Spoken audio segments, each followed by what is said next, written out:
Hey everyone! Today we're going to get into something that's, super simple but also incredibly profound. It's not about what you accomplish or the stuff you own, it's about the one thing every single one of us is guaranteed to become, a memory. So let's really dig into what that means. This right here is our starting point. One day we all going to become memories. Wow, that's one of those thoughts that just kind of stops you in your tracks, isn't it? It strips away all the noise and just focuses on that lasting impression we leave behind. And that simple, quiet truth is really the foundation for everything we're about to talk about. So, for our first part, we're going to look at this whole idea as a universal truth, something that's just an unavoidable, fundamental part of being human, for all of us. What's so powerful here is that there's no wiggle room. This isn't a maybe or a theory, it's a certainty. It doesn't matter who you are, how much money you have, or where you live. The final chapter is always the same. We live on in the minds and hearts of other people. And this totally reframes what we think of as legacy, doesn't it? We usually connect legacy with, big buildings, giant fortunes, or famous accomplishments. But this suggests a much more personal, a much more human definition.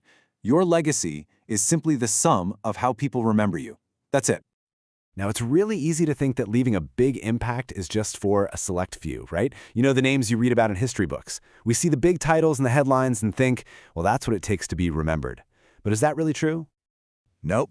And this is the crucial point. It's for everyone. The CEO and the person cleaning the office, the movie star, and your quiet neighbor down the street. We all leave an imprint, a memory, on the people whose lives we touch. The scale might be different, for sure, but the reality is exactly the same. Okay, so if becoming a memory is a guarantee, that brings us to the real heart of the matter, the defining choice. See, we don't get to decide if we become a memory, but we absolutely get a say in what kind of memory we become. Is it going to be a good one or a bad one? And I mean, look at this. The difference is just night and day, isn't it? On one side, you've got the good memories.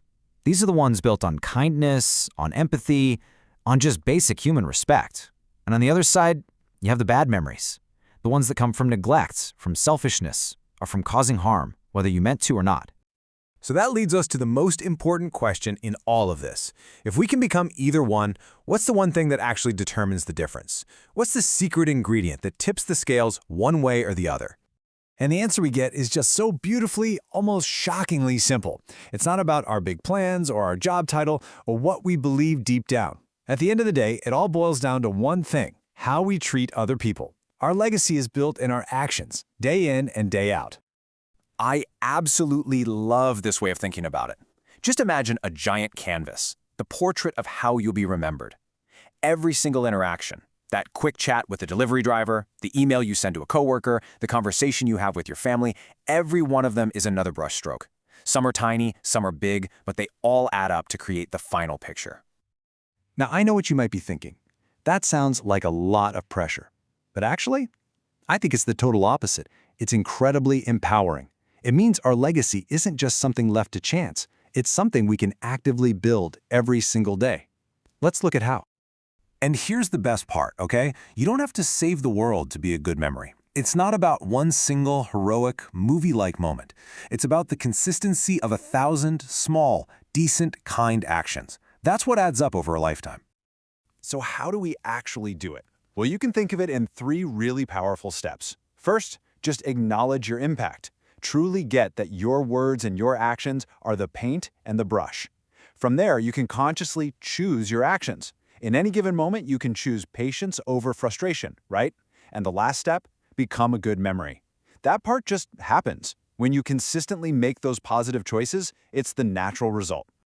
And that brings us to this beautiful final thought. This isn't a demand. It's an invitation.